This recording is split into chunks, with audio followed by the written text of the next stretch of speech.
recorded all over the globe until now. The U.S. death toll is over 335,000, the most in the world, and the number of confirmed infected people in the U.S.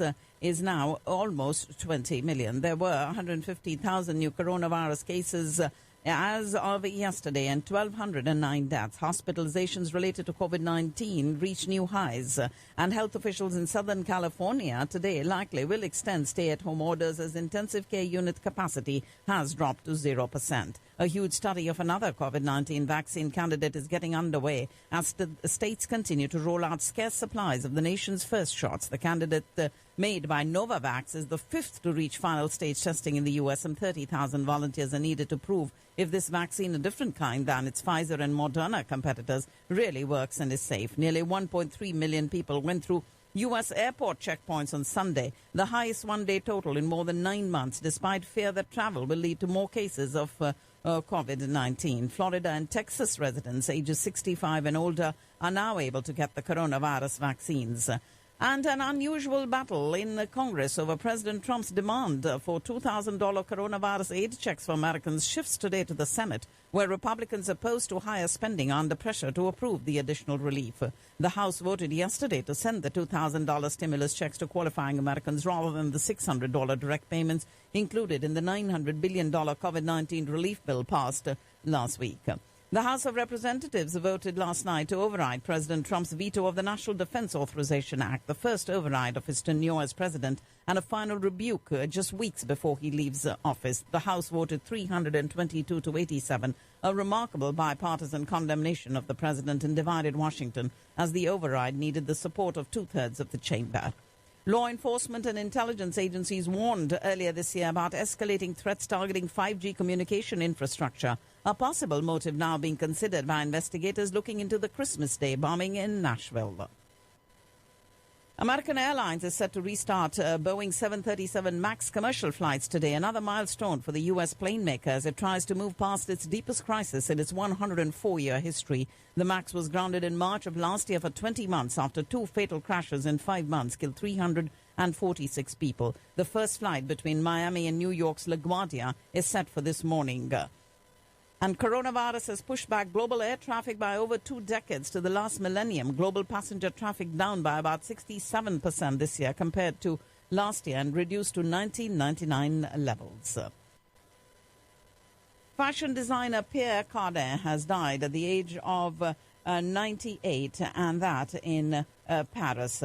The perpetual secretary and the members of the Academy of Fine Arts deeply saddened to announce the death of their colleague Pierre Cardin.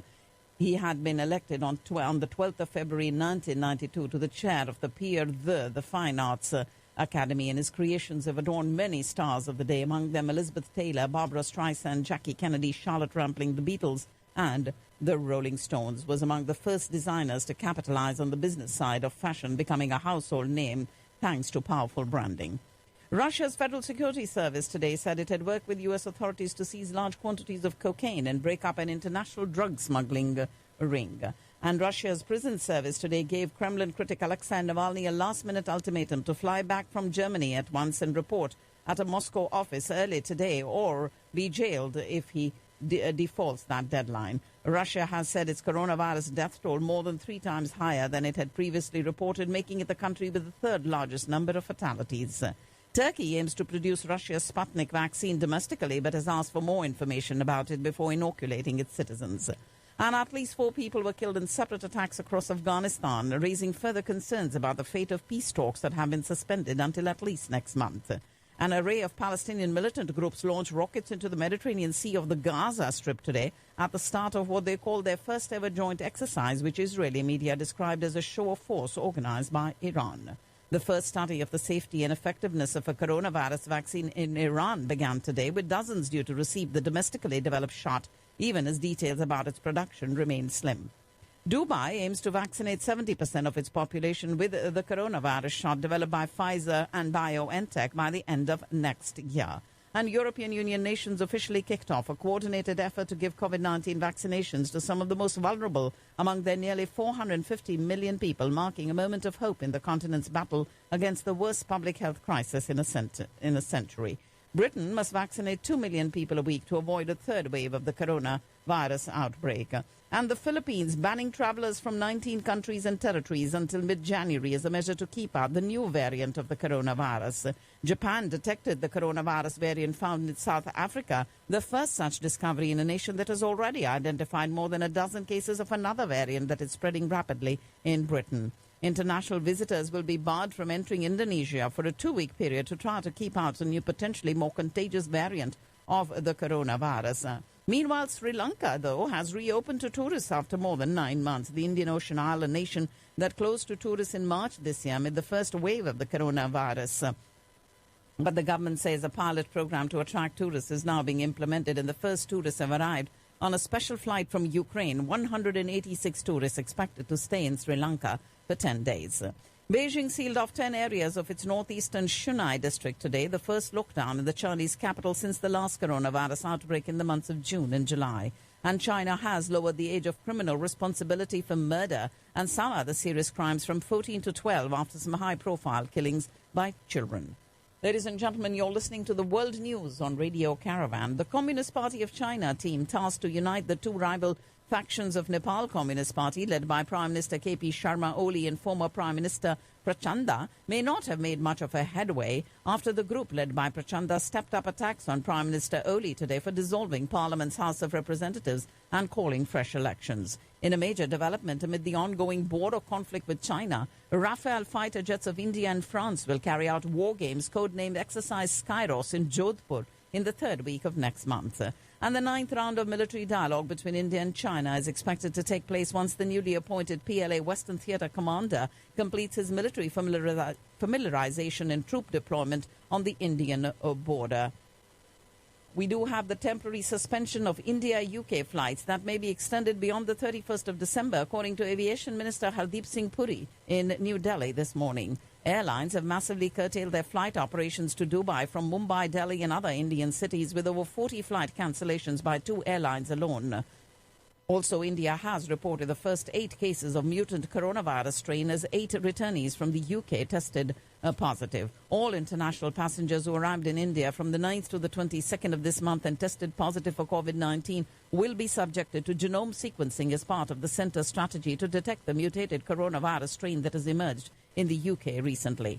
And for the first time since COVID-19 virus spread through the country in March, all states and union territories in India registered a week-on-week decline in fresh cases last week.